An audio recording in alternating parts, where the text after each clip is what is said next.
Welcome back to Giggle Boys. I'm your host, Eli Halpern. Just kidding, it's Casperger's. Mike is dead. He was tragically murdered by a pack of feral cats. But today, we have Gary Faust. Gary, this is the third time you've been on this podcast, and the first time that anyone will be able to listen to it. Well, because we had to delete. There was an episode that you did publish for a while that was the... I tried to sneak that one by. It was too funny. It was really good. I believe the only person that had more listens was maybe Omid. Yeah. At a time. But then we recorded two more, and they both would have implicated me. You know what I mean?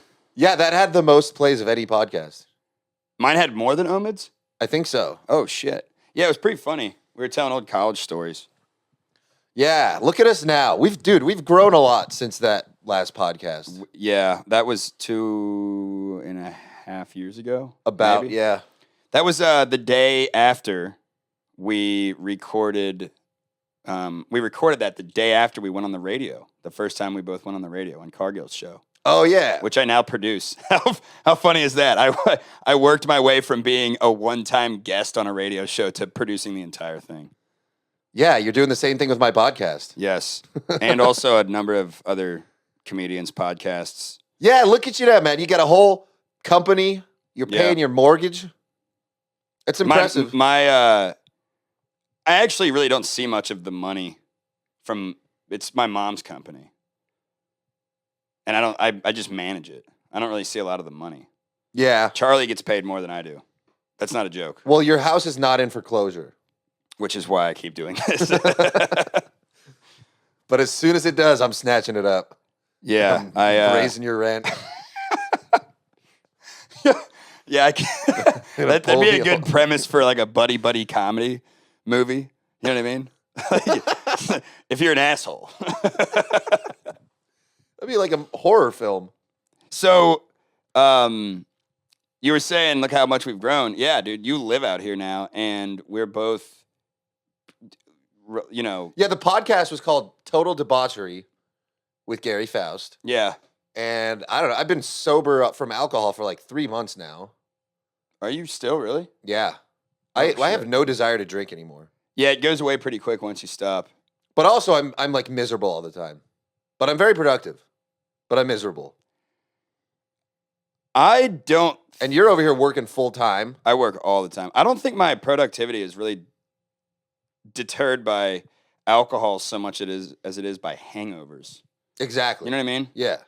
Well, if I could just stay drunk all the time, I probably would do that. Well, I was thinking the opposite. I just don't get drunk anymore. All the time? No.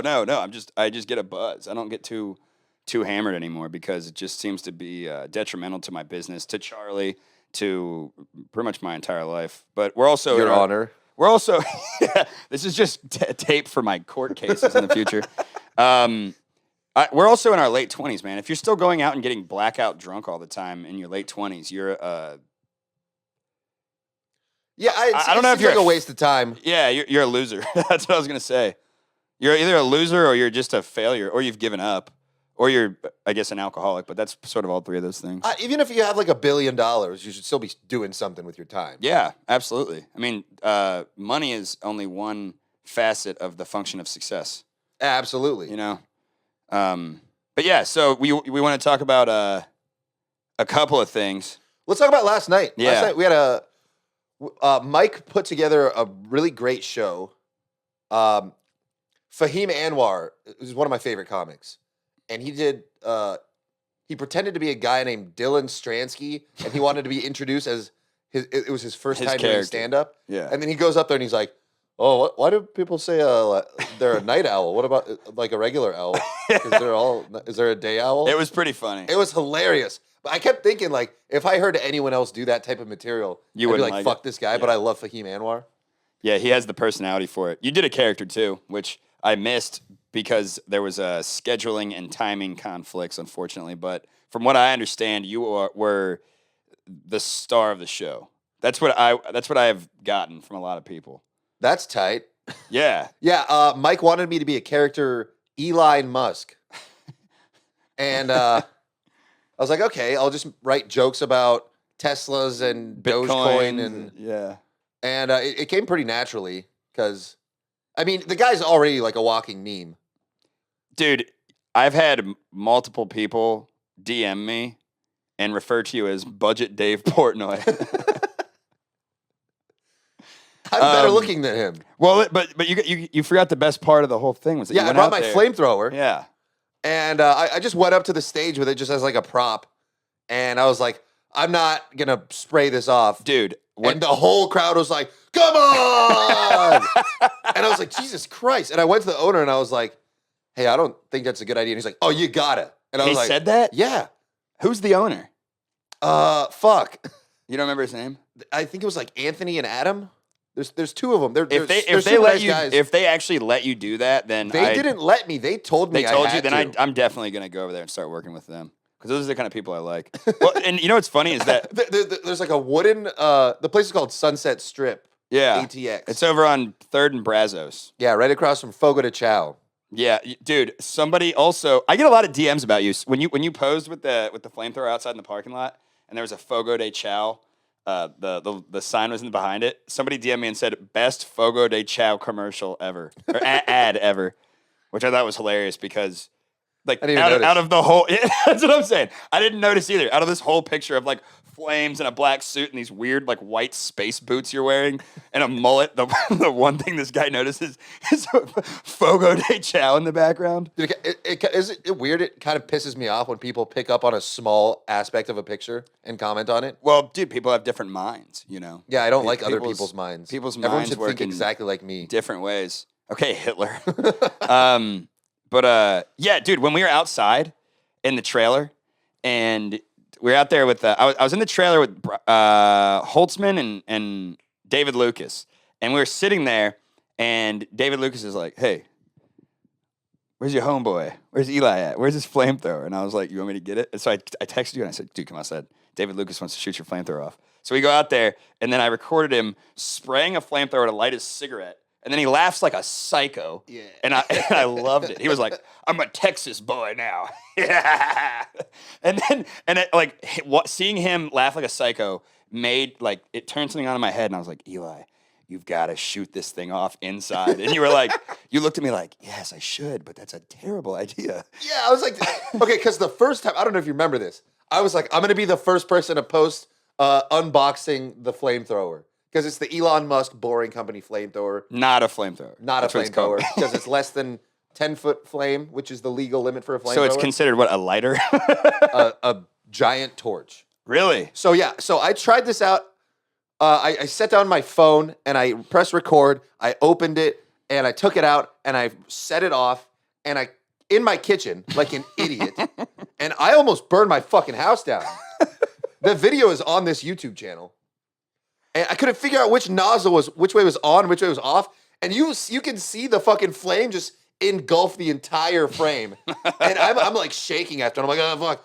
And then the worst part is at the end of it, I was like, well, at least that was good footage. At the end of it, my phone was sitting in a manner where the microphone was completely covered. So you can't even hear what I'm saying the whole time. That figures. So I thought I was going to burn the place down. Then he's like, yeah, you got to shoot the flame off. And I was like, okay. And if anything happens, I don't want to be live. I feel like I should sign some documents first. Didn't you tell me, dude? Right? I thought about that too. We should probably start having contracts. I'll make you a contract that's like, if my flamethrower burns your house down, I'm not in trouble. And then I should do it on purpose. But yeah, so I go up there. Edit. Fuck, that's another $100. If it keeps you out of jail, I'll do it half price. So I go up there with Mike, and he's like, "All right, they said we can set off the flamethrower," and everyone's like, "Woo!" Like, "Oh, you guys ever seen fucking fire before? You retards, dude." No, but it was great crowd. So, so I set it off, and you have to click like an igniter and then the trigger, but it was just spraying propane. That's what I couldn't get it to light, which has never happened. And then I got the thing going, and everyone was like, "Ooh," and like clapped, like, "Ooh, fire!" But then it smelled like propane everywhere. Oh yeah, the place reeked like gas the rest of the night. Everybody's getting a little extra high on the bed. That probably made them laugh more too. Do you get high on propane? I'm sure you could if you I mean, tried. can you? Yeah, not you specifically. I know you do. I'm just saying, can a normal person do it? Figure Listen, it out. after we wrap this up, let's I was gonna go give huff some us propane at the ourselves a park. couple cans. Yeah, dude, I heard that everybody fucking loved it, man, which is cool because that was Mike's second show? Third, I believe. Third? I think we had 2 party words. Yeah, he does a bunch of different shows, doesn't he? I just realized that. I mean, it's all the same kind of premise. It's just like a show with co-hosts as characters, which is fun. And he wanted to incorporate like a drinking game into it, but it was kind of hard to get it going. Like like the party words, the whole concept was you drink every time the comic says a word, and I was like, that's kind of What? hard. Yeah, it's like that's hard to Every do. time the comic says any word? like like a specific word, like vagina or potato. I mean, you could tell I don't have a drinking problem. Anytime they say any word, I'm in. It'd be a 3-minute long show. But yeah, did you see David Lucas close out, or were you gone? No, by I was then? gone by then because man. we went to Firehouse Hostel, which is David Lucas fucking tore this girl apart. the girl that stood up in the what was that about? I forgot how it started. He was saying, like, whose bitch is this or something? And then she was like, nobody's anyone's bitch. And then Why and then he would just you went say off that on her. to David Lucas? Dude, people just don't understand. Or Tony Hinchcliffe for that matter. I've seen people just people do not try understand. You don't fucking. I've seen people try to heckle Tony Hinchcliffe at Vulcan, and it's like he's putting on a fucking what's that called, a workshop or whatever? What's the term? A clinic. He puts on a clinic for everybody to see how to destroy somebody mentally and emotionally at a comedy show. How to deal with a heckler. He's so good at that. Tony Hinchcliffe is. David Lucas is pretty good too. Yeah, David Lucas is cool. I saw him on Kill Tony once back at the store. Him and Michael Rappaport went back and forth for, I think it was 8 minutes, just nonstop roasting each other off like the top of the head. That's pretty awesome. And it was one of the greatest things I've ever seen. Well, the reason so what happened? You said that he's just started ripping this girl apart. You don't really remember why it started though. No, she just yelled some shit out about that. It's Not being always a bitch. white women just yelling shit. Almost single time. always. And then one time it was a Chinese man. That's who was roasting Tony Hinchcliffe. And Dude, they actually, threw him out of the club. fucking one of my MMA coach, Andrew Craig, told me about that. He was there. He was I missed that one. He was, by the way, Andrew Craig was just training with Joe Rogan and Action Bronson. You showed me that. Have I met him? Your coach?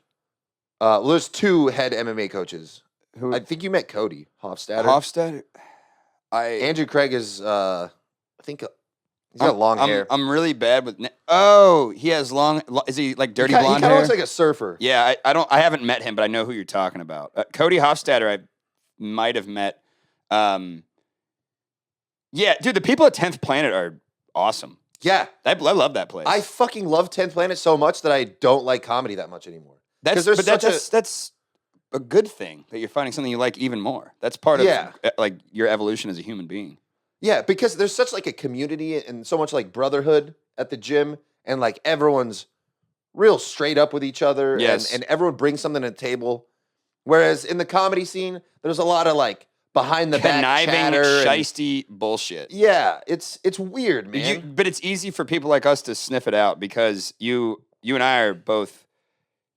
We're both pretty blunt and straightforward, and I'm honest to a fault. And you're like a bull in a china shop sometimes, so it makes it difficult for me to help. Yeah, I'm sure people talk a lot of network. shit about me, but I'll never hear about it. Yeah, and neither do I because they get fake in front of us because they're almost. Because I'll smack the shit out of them. Yeah, well, there's that aspect, but also, I mean, I carry myself in a pretty aggressive, dominant manner, and I'm not going to go around beating people up, but I will put them in their place verbally. And a lot of people don't want to deal with that shit. Yeah, same. But you know what? That's I don't know. I'm not gonna spend 3 hours training MMA all day to beat up a comic who's never even been to a gym in their life. Right. Well, that would be unfair. One of the people who put me on to the comedy scene in Texas and in Austin is Reed Becker. You've met Reed. Yeah, right? He's a good guy. He's awesome. And he sort of showed me the ropes. I'm not a comedian. I just do a lot of production and podcast work and filming with comedians. So he sort of showed me the ropes of how this works and how that works, and who is going to help you in this aspect and who's going to take you down this avenue. Anyways, the point is that he told me there's these people called social climbers, and I had never heard the term before. And when he told me that, he was like, "Look, these are the kind of like tendencies for these behavioral patterns that you need to look for, because those people will use you to network with other people or to climb the ladder socially." And I'm starting to run into that now that I'm actually producing bigger podcasts. Like David Lucas recorded over here a couple weeks ago, and I think maybe some people saw that and they were like, "Oh, well, who's this guy?" And started looking into me and Charlie and my company, and then started. Yeah, well, I'm really used to the social climbers because I lived in Hollywood for the last 4 years. So I that's haven't- all there was. I haven't never And it was nice. That's why I loved Austin so much. because it wasn't here, There was, yeah, they and weren't now here. it's starting to happen. Yep. Okay, and so the traffic's building up, and it's becoming LA, which sucks. I'm not going to say that I've never dealt with people like that, but so far in my media endeavors, I have not had to deal with people like that. And I was like suspicious at first when I moved out here. Like, why is everyone so nice to me? What do they want from me? well, And dude, they're just like, oh, they just want to be friends. That's cool. so yeah, right. Like, I was used to the social climbers. I hope it doesn't change too much. I think we have already sort of dug our heels into the point that people know what they get with me and Charlie. Yeah, and I feel like I have so much going on out here already that I can keep that comedy world separate from the other dude, shit. I think that you should be doing more podcasts like this, like the conversational ones. I really like ranting. Yeah, but it's not as interesting as having a conversation with someone who's, like the fluidity of What the do you guys conversation helps. I think it helps keep people interested. Like if there's one, okay, let me ask you this: would you rather listen to Joe Rogan interview Rush Limbaugh, or would you rather listen to Rush Limbaugh rant? I don't know much about Rush Limbaugh. Or any fucking character that does. I don't know, but Bill Burr has the Jesus Monday Christ. morning podcast where it's always just him. Would you ranting. rather listen to Bill Burr rant, or would you rather listen to Joe Rogan and Bill Burr have a conversation? Dude, it depends on the topic. Exactly. So if it's a good topic, I would rather just hear it from Burr. Right. So what I'm saying is you've been doing a lot of solo ranting and solo podcasts lately, and I think you need to have more guests on again. I think you need to balance it out. That was what I was getting at. Yeah, I mean, Casburgers has taken the back seat to Giggle Boys. Yes, which has been. Have you really talked about Giggle Boys that much on Casburgers recently? No, it seems weird. I don't understand who watches this or how they get here, but What do you mean? I don't know. I figure anyone watching this already watched Giggle Boys. It's on the same channel. Well, the Giggle Boys podcast exploded out of nowhere. Because of TikTok. Because Mike posted, because of TikTok. Mike posted a clip of him talking about wearing a man thong or something. No, it was how I want a gun so I can kill myself. Oh, if someone breaks into suicide my house. self-defense. Yeah. That was the one that hit 1 million first? Not 1 million, I think 80 or 100K.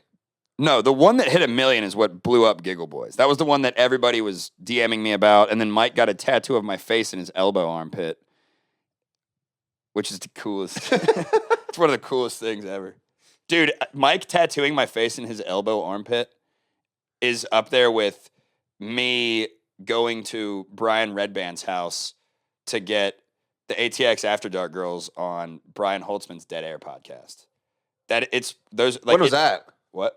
When was that? 2 weeks ago, Charlie? Yeah, just about. 2 weeks ago. And then we did Jason Rouse's podcast recently, who I'm for sure gonna talk to him about you going on there. That guy is insane in the best way, and you and him would be Comedian? fuck yeah, dude. He's awesome. Why haven't I heard of him?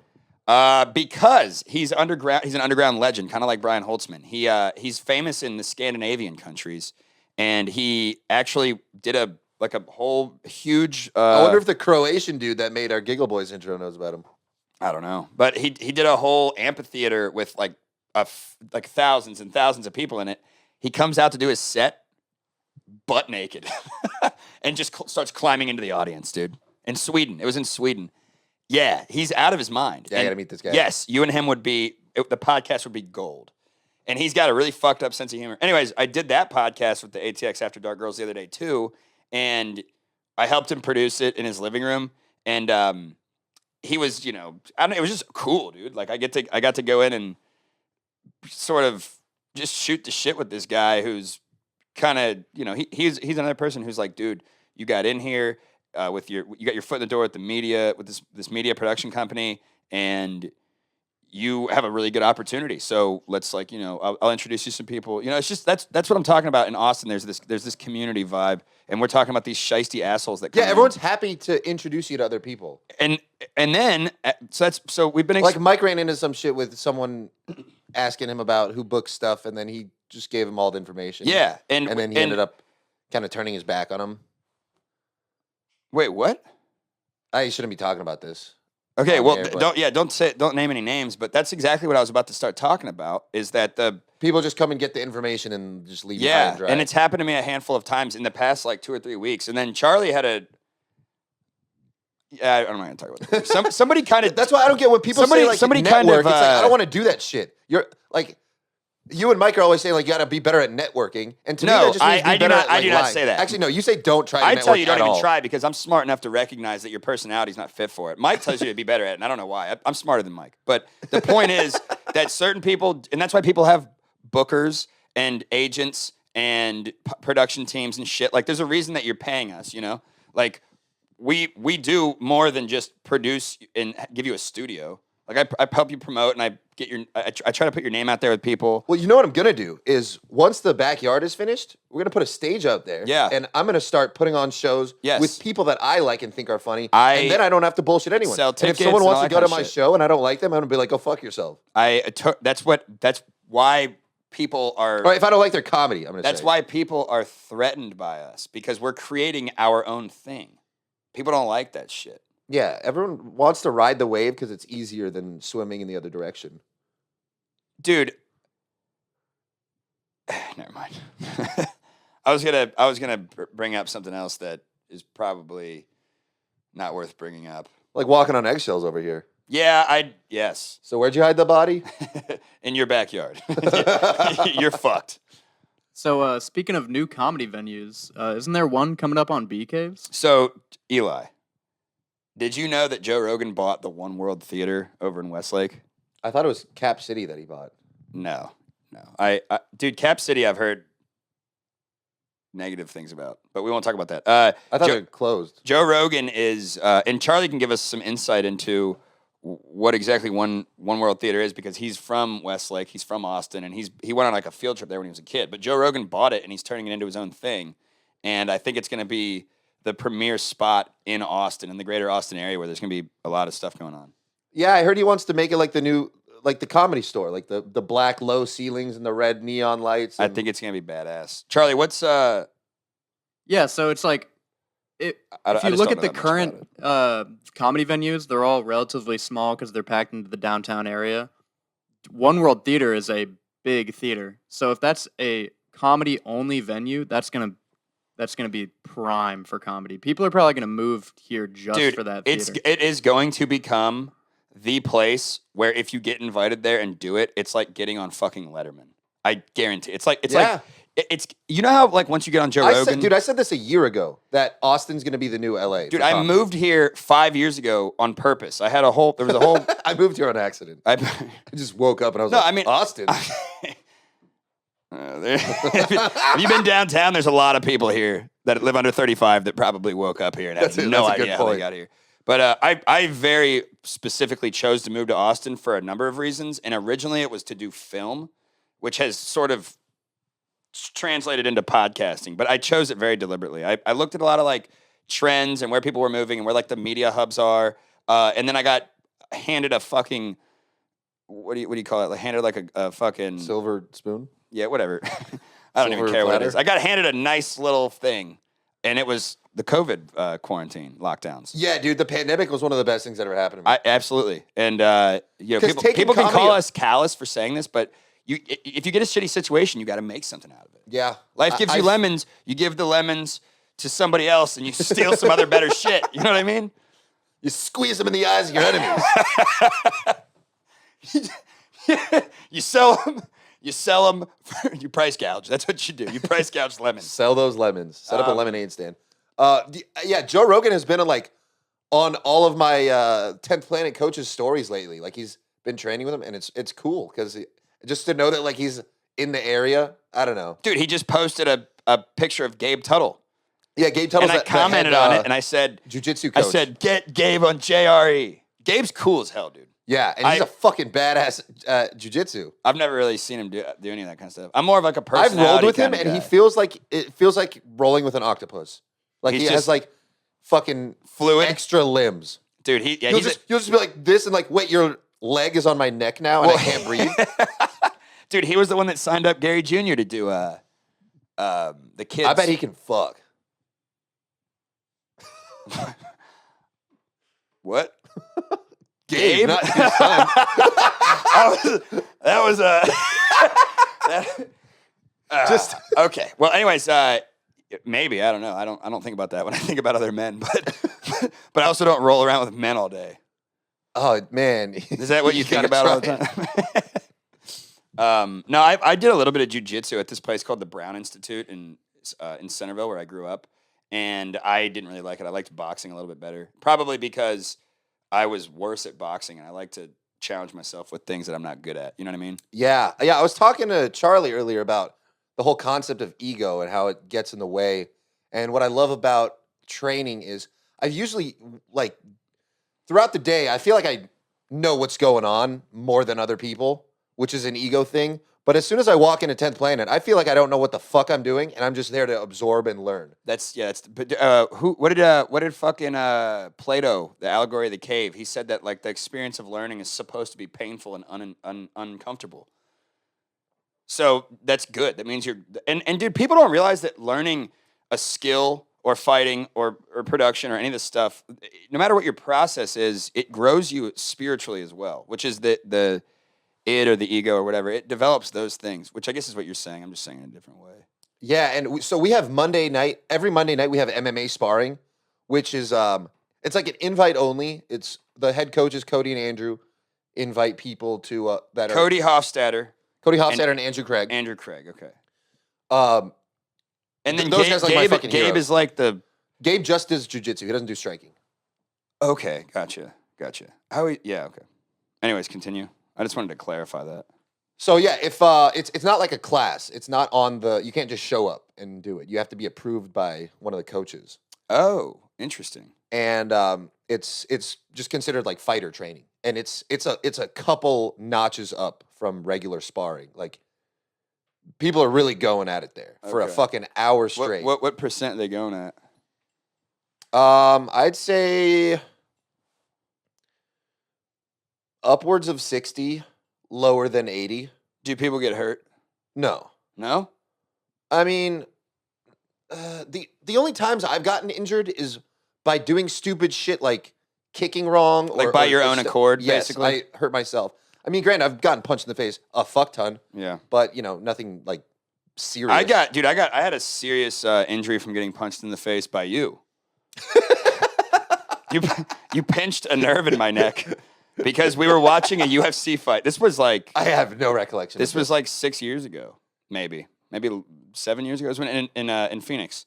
We were watching the UFC fights, and we bet each other. This was when I met Trevor Hudson, and Trevor. That's his last name. Yeah. And he hated me, which is funny because now I think we get along pretty well. But we were watching the UFC fights, and I'm gonna kick his ass. And I said, "Why?" He told me that he trademarked the name Octavius Thunder. I don't know if he actually did, but if he did, I'm going to kick his ass. I will fly. That's your fighting name for anybody that doesn't know. Yeah, I came up with it a while ago. It's on the back of dude. You know, I just realized both of us have our names on the back of our shirts right now. Hey, let's turn around and show everybody. You see this, Charlie? Yeah, is this in frame? Crouch down more. There this it is an Crouch. uncomfortable yeah, position. I regret doing this. All right, yeah. you can see it. Yeah, my one of my teammates, Christian Hammond's got these made, and he's like, "I'm gonna put Octavius Thunder on yours," and I was like, "Fuck yeah, good idea." Yeah, it's cool. Who designed the colors? I think it just came. It just came like this. Those shirts were just delivered from God Himself. These are the colors you're getting, boy. Dude, we get a new tracksuit every time there's a fight. Why? I don't know. Seems like a giant waste of money. It's not. They're fucking awesome. Well, yeah, they're awesome. Dude, honestly, a lot of these are going to be worth money someday. Do you know the owner like of rookie 10th cards. Planet? I actually don't know him personally, but throughout the whole Golden Cricket thing, he actually DM'd me Curtis? Yeah. He's awesome. Curtis Hembroff, I think? Yeah, I met him. He's moving back here in a couple months. Yeah. I met him, and we might be doing some podcast production for him, but if it's not a done deal, I should probably not talk about it. But I met him when I met Reed Becker at it was like over a year ago. It was last February. I met him at the Tinfoil Hat Comedy Podcast show, whatever the fuck it's called, at Hyenas in Fort Worth. And was that when you got blacked out and met Eddie Bravo? Yeah. I didn't black out. I just got really drunk, and then Or you burned your eyebrow off? Dude, yeah. So I met Curtis, Eddie Bravo, Sam Tripoli, Sam Tripoli is totally insane, by the way. Yeah. Great guy though. I love his style. He just doesn't care. Which he's really into conspiracy stuff, which I enjoy. Yeah. Well, he also does questions at the end of his set. But I want you to come that he to does that? No, I don't. I haven't seen that much. He will literally. But I want you to come to the Monday Night MMA thing. Yeah, I know. I will. But he after his set, he will literally be like, "All right, questions from the audience." People ask him questions. He's like, "Yeah, Ice Cube's fucking inside job. His dad was a post office worker." It's fucking hilarious, dude. I love it, man. I love it. And I'm lucky because since I'm good friends with Reed, Reed. It's like being friends with Mike or you. I always get to go to you guys' shows and hang out with all these like famous people who I think are hilarious, and then I meet them, and for the most part, they're all pretty cool. Eddie Bravo is no different on a podcast than he is in real life at all, which I find is more often than not a character trait of people that are authentic and genuine if they act the same on a podcast. Because right now, the way we're talking is not. I don't think it's really much different than how we usually are communicating. Maybe just a little bit more with each other or other people. A little bit more composed. I think we're both pretty across the board with who we are. Yeah. Well, I just don't care, man. I mean, we're who we are across the board. I'm bored. This podcast sucks. Anyways, the story about meeting Eddie Bravo. We left the comedy place. I helped Sam Tripoli sell shirts. By the way, the first time I met him, he's like, fuck, I need somebody here to sell these shirts. And I was drunk, and I was like, I've sold plenty of shirts. I've never sold shirts. What the fuck? Why would I say that? So I helped him sell some shirts. Then we went to this place called The Flying Saucer. It's across the street. And I went up to Eddie Bravo, and I had already talked to him earlier, and I said, hey, dude, I gotta buy you a shot of tequila, dude. You're fucking, I've seen you do all these podcasts with Joe Rogan. So we go to the bar, we ended up doing a couple shots. I ended up getting fucked up, and I needed a pack of cigarettes. So I leave the bar, and I'm looking for a place to buy cigarettes, and the only place was this cigar lounge down the street. And I go in, and I ask for cigarettes. They only had Marlboro Lights, and they were $10 a pack or something. And so I'm defeated, fuck, I gotta buy these. So I buy them. I'm walking out. I don't have a lighter, so I asked the waitress at the cigar lounge to light my cigarette, and I didn't think about the fact that they use cigar lighters there, which are the blowtorch lighters. The torch lighter? So the flame was like that high. So I had a cigarette like this. I was like, hey, can you light my cigarette? She's like, sure. And just blows my eyelashes off my face. Burned all my eyelashes and part of my eyebrow off. And so then there's a picture of me and Reed Becker with with Eddie Bravo. I'm just holding my eye closed because it just had gotten caught on fire. Eddie Bravo's a fucking maniac too. Yeah, that's why I liked him. In the best yes. way. Dude, he named an entire type of jujitsu after the fact. Or after the conspiracy theory of aliens coming down to genetically alter humans. Yeah. That's what 10th Planet's all about, if you didn't know that. Look up Nibiru. Yeah, that's what it's called. Yeah, I think Mike just found out about that last time we recorded Giggle Boys. I bet most people don't even know. That wouldn't surprise me. I don't think Mike does very much Googling. Dude, we regularly... Charlie, tell me I'm wrong. Do we not regularly record Giggle Boys and Eli will say something and Mike will just... He'll literally say, "There's no way that's true," and or he'll just say something, and I'll say that's not true, and he'll be like, "Yeah, it is." Google it, and he'll Google it. Like, nothing. Wrong. I think you've said this before. Almost nothing he says is Google verifiable. It's kind of scary, dude. He's like very uninformed. I'm just gonna say, if I was wrong that much, I would really be questioning my sanity. Yeah, and I also would not have opinions. That may be true, but. One time I Googled something for you and figured out you spelled your own name wrong, so. Me? Yeah. On what? On the OnlyFans you made for Giggle Boys? Oh, yeah. It's OnlyFans, though, come on. Yeah, he did it on purpose. He was hiding his identity. Yeah. Wait, I just realized, why do you have an OnlyFans for Giggle Boys? I don't know, man. It's an easier Patreon. Which, by the way, we need to fucking push. Plug it. Patreon.com/GiggleBoys. Patreon.com/Cashburgers. OnlyFans.com/GiggleBoys. I have so much shit out there that I need to work on. You know what more. I just realized? I don't think you even introduced me. So anybody watching this that doesn't know who I am doesn't know who I am. Oh yeah, this is Gary Faust. Yeah, I'm He's the one who's producing all of the Giggle Boys and Cashburgers. I'm producing this right now. I have a media He's production. producing this right now. I have a media production company called Faust Media. I named it Faust Media, by the way, because I'm not creative enough to come up with an actual name. It's not an ego thing. I just couldn't think of anything more interesting. The other thing we came up with was like ATX Pod Productions or something. There's too many of that. Yeah, there's too many companies with ATX in the name. Right. So someone was I said, messaging me "Fuck it." today a picture of myself from it, and I was like, "Oh, who is this, by the way?" Generic name. And I was like, I'm sorry, but like, there's Anything a lot of ATX or Austin, Texas, or anything like that is going to be. I'm probably not going to pay as much attention to it. They should call your next podcast should be called Ostentatious in Austin, Texas. Dude, that's funny you say that. Let me finish explaining who I am, and then I will tell you. I'll tell you something. So I have a podcast production company. Let me explain who I am, and also my podcast production company that's named after myself. I have a podcast production company. And my son, who is also named after me. I have a podcast production company, and we also do video production. It's called Faust Media. You can check it out on Instagram. It's Faust_media. And do we have the website's faustmediaproductions.com. Mm-hmm. The website sucks. So just go to my personal Instagram. It's Gary R. Faust. We do comedy. We do commercials, promos. Anything with it that's going to be video recorded. We don't do photography because Charlie sucks at photography. It's not my fault. I just didn't teach him how to do photography.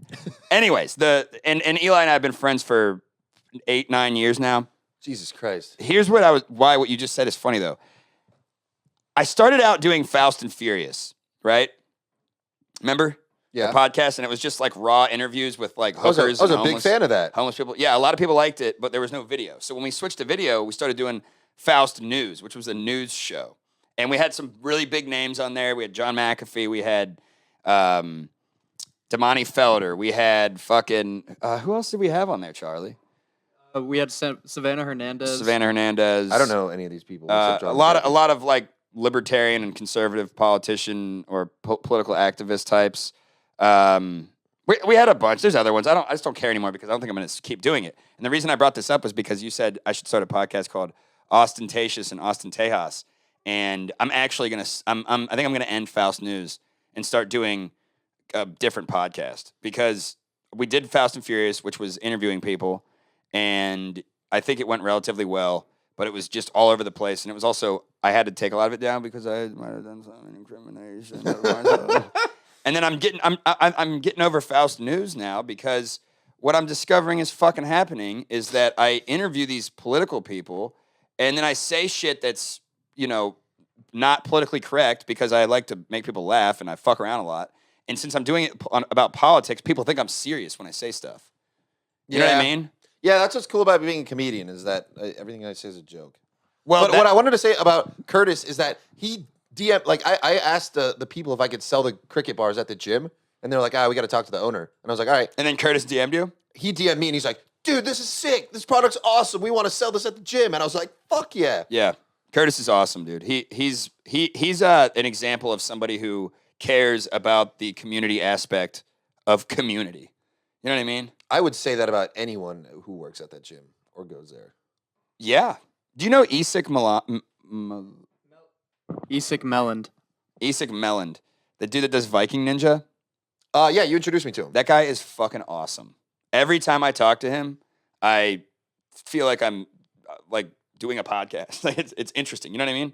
I don't have a single negative thing to say about anyone that I've met there, except for this one kid who I think was retarded and was there for like a week and then left. Did you fight him? No, I stayed away from him. I could tell he was weird, and I just did not want to interact with him at all. He was like this short dude that was just. He had like a very Neanderthal face. It was just like sticking out of the front of his head. Yeah, no, that place is awesome, man. Zach's good people. Gabe is awesome. Isak's awesome. Stranger, obviously. I just realized I produced 3 podcasts. You have 2. I produce multiple people's podcasts there. Yeah, I've been doing privates with Zach with private lessons, Oh, really? with Zach Moore, and Does that mean you dude, get? he fucking wrote me out a whole like outline and got me all this like extracurricular kind of like movement shit. You know he was canceled, right?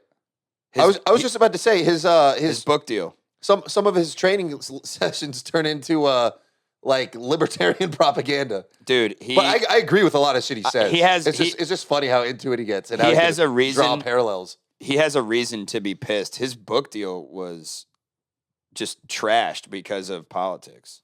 I didn't know about that. Yeah, I don't know too much about it, so I'm not going to keep speaking on it. But he has a reason to be upset. He got the shaft, man. You know. Yeah. He's done something similar to me where he kind of just weeded out the shitty people from his life just by being 100% himself. Yeah. He doesn't give a fuck, dude. Like he's the kind of guy where if you don't agree with him, you're not going to want to talk to him because he will hammer you with facts and opinions and you'll just get exhausted and you won't want to deal with it. And that's a great way to keep people you don't like out of your life. That's kind of what I did. Like on Facebook, I used to in Santa Barbara, I used to just post like the most offensive shit I could think of and then look to see how many people unfollowed me. And once I got those numbers down, people used to like message me and be like, "Fuck you, dude." Like what? And then like after like a couple of years of that, it stopped happening. No one talks shit anymore. People are just like, "I don't want to deal with this guy." Well, there's no point in maintaining some sort of a facade or a veneer of who you actually are. Yeah. Because it's going to come out eventually anyways. That's why I just don't give a fuck. But that also gets me in trouble with my podcast because I fucking go and interview people and we talk about things that people generally like. That's why I don't get booked. They're like, we don't care if he's funny. We don't like him. Yeah. I think that's probably accurate. There's a lot of people that are jealous too, though. They should be. I'm better than them at everything. There's the ego again. But I also hate myself, and I think I suck. Yeah, but you need to have a balance. I do. Dude, I'm an extremist. not that kind. I just live in extremes. I live in binaries. You live at two different poles. I'm bipolar. Yeah, no. Bipolar schizophrenic. No, when I say people are jealous, I don't mean that you're better than them. I mean they're jealous of what you have presented and what you offer, and they don't have it. Doesn't mean you're better or worse than them necessarily. I just mean that they're jealous. It's envy. They're envious. They should join me. And I'm not really sure if that happens to me because I'm not a comic, so I don't think people are envious of me necessarily. But I do think that certain people on the production side of media are probably threatened by the fact that I've helped build this company in like 3 months. We started in January. Yeah, dude, it has not been long at all. I'm look at all this shit in here. I mean, this kind of reminds me of like, have you seen that old picture of Jeff Bezos where it just says Amazon.com spray painted on the wall? Yeah, and he's ugly and his face is all weird. Yeah. And that's you right now. And now he's one of the most hated people in the world. Forget about that. He makes a shit ton of money. I don't care about that. I don't want to ever be like Jeff Bezos. I want to be like, I mean, I hate to say that I want to be like somebody, but if I ever end up being like anyone, I would hope that the closest thing I could wish for would be like a Joe Rogan type because he puts a lot of people on. He's single-handedly altering not single-handedly, but with a handful of other people, he's altering the economy of Austin and bringing people to Texas and pushing values that I believe in. So, and from what I've heard about the guy, he's a good guy. I think of everything backwards. Like I'm afraid of things that no one else is afraid of, but I'm not afraid of things that everyone else is afraid of. I'm not putting my cards on the table. What? Damn, I wouldn't do that either. What is something that other people are afraid of that you're not afraid of? Like, I wouldn't be afraid to fight someone, but I would be afraid to wait in line at CVS for more than 2 minutes. Where's the fear coming from at CVS? What? I don't know. Are you I anxious? just don't know what to do with my hands. That's anxiety. You're not scared of it. That's anxiety. Anxiety is mini fear. In the same way that discomfort is miniature pain. I think you're right. Hold on. Let me. Yeah, I'm trying to wrap my mind around this. I don't think I would use those words, but I think I understand the. I feel like most of the time we're saying the same thing. We say things differently. Yeah, I'd say them better. No, people don't understand what you're fucking saying half the time. That's why I network I think for you. anxiety is like the fight or flight response, but fear is something different, right? Charlie's better at explaining things than either of us. Well, I'm spitballing here because what Eli said is interesting. Well, no, I understand what he's saying. I mean, I have like a duty to explain things well. I do stand-up comedy and podcasts. That's like part of the thing is using words. Well, no, I think you explain things differently. I think that's why people are intrigued by you. But if you tried to explain like what we do to somebody, I would never trust you to do that. I'd be like, yeah, just give them my card, have them call me. You know what I mean? Seriously. Like how you run the company? Yeah, or just in like what we do and how we do it is obviously like really different than a lot of people. I just be like, you just give him money and then he films things. Yeah, that's the worst fucking marketing I've ever heard. That's my point. Imagine a commercial. I didn't say I'm good at marketing. I said I'm good at saying things. That's the horrible explanation of what we do, though. That's what I'm saying. But That's pretty much, no. What you really do is I pay you to come take over my podcast, tell me what I'm going to talk about, and then get yelled at and then leave. That is much better explanation. That is production, a concise definition of what production is. It's basically what it is. Like you're paying someone to do something for you that you can't really do yourself very well. I could do it myself. Not as good as we do it. I've seen what you did when you tried. I don't want to bash you. Yeah, no, there was a time when I did it myself. I didn't put the effort in, dude. I could. Didn't you pay some Polynesian to cut up? I never watched that. It was the worst thing I've ever seen. Next to the thing the Nick Simmons podcast. I got a guy a $5, and I was just like, hey, just remove all the pauses and the ums and ahs. And then Gary said it was cut. So I never watched it. It was the choppiest podcast I've ever seen. It was he went horrible. schizophrenic. I watched probably 30 seconds of it and was like, this is dog shit. And then there was a video do you care if I say the other thing too? Which one? When you exported that video from no, I don't and the frame rate was like 12. It was nothing about it was right. And when you watch it, like it's like a fucking the audio's normal, but it was just like it was like a robot. I felt like I was watching a robot. I thought that was a person for a minute. Dude, I've been staring at the Groot statue with eyelashes this whole time. That was creepy. Out of the corner of my eye. I thought that was like either Brielle or my mom staring at us. That's the schizophrenia. Another topic on today's list. Yeah, I tried to sneak it in twice. You've said schizophrenia like 4 times. Yeah, I keep trying to sneak it in. Oh, I must have been over. Anyway, so yeah, schizophrenia. Yeah. You took a test the other day that said you have a high... What was that? I took an internet test saying that I'm at high risk for schizophrenia. Because we know those are accurate. I took one of those and it said my IQ was 139. Oh, I took a bunch of mushrooms and I started going schizophrenic. I was like, these songs are talking to me. Which is exactly what happened to Charles Manson. Dude, you came over to record a podcast and you showed up out of your fucking mind on a bunch of mushrooms and you said something like, I took 7 or 8 grams of mushrooms. It's more than Terrence McKenna recommends. And I just looked at you and I thought, fuck, we got to record a podcast. And then you ended up like spilling shit everywhere and left my mini fridge open and it just flooded this whole corner. Oh, yeah. But the recording part was good. Yeah, how did that recording go? I think I was actually downstairs for most of it. Yeah, it was a solid episode. Couldn't tell. It's interesting because you also did a set on acid that I recorded. Remember that at WTF Ice House? And it was also pretty good.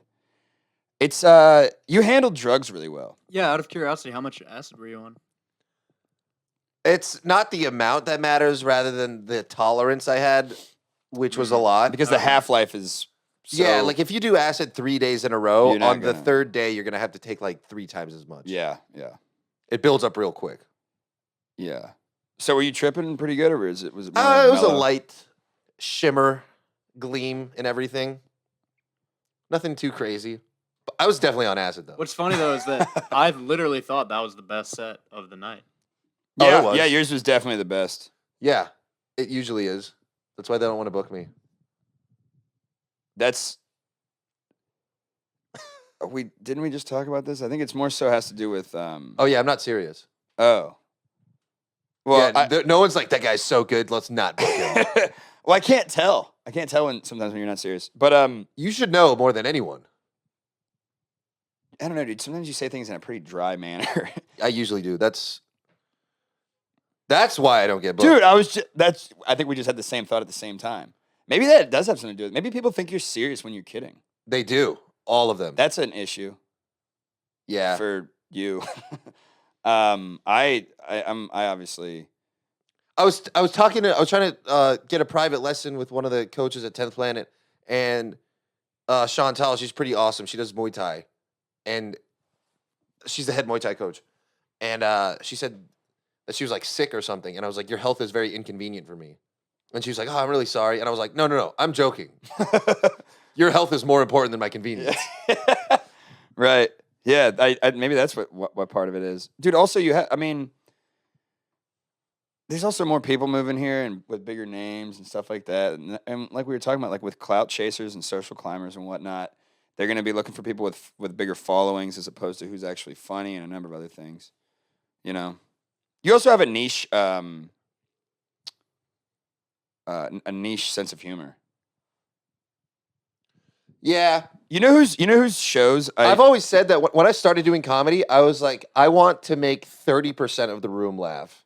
And then eventually, I want 30% of every room to all be in the same base. Yeah. Well, I think that already exists, and I think it's with, like Reed Becker, Sam Tripoli, those types of guys. I think he would do really good going on one of their shows.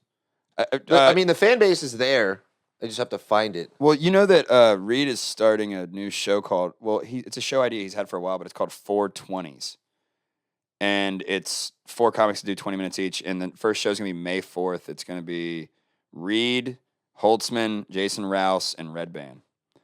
Not that you're going to be on that show. Like, the reason I'm bringing it up is because he's trying to rub it in my face. He's moving to Austin, and he's starting that show. And I'm sure he's going to be on some other shows, and maybe you and him could get on some of the same shows, because you guys both talk like conspiracies and politics sometimes, you know.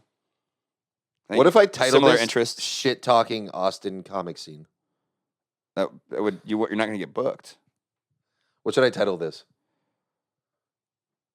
I don't know. Charlie does all the titles for I want to do some clickbait stuff. Charlie, what would be a good clickbait title for this podcast? When I made a place reek of gas or something, I don't know. What? Like the story, the propane, you, the propane thing. How long have we been doing this? I gotta get out of here. that title I came over was here so 2 hours ago. That title was so bad. I think it ended the podcast. when I made a place. Hey, maybe we should title it Almost burning down Sunset Strip. When I made a place reek of gas with guest Gary Faust. Yeah, dude, I don't know why you didn't think this was good. I thought it was great. I want to make a fart joke about making a place reek of gas.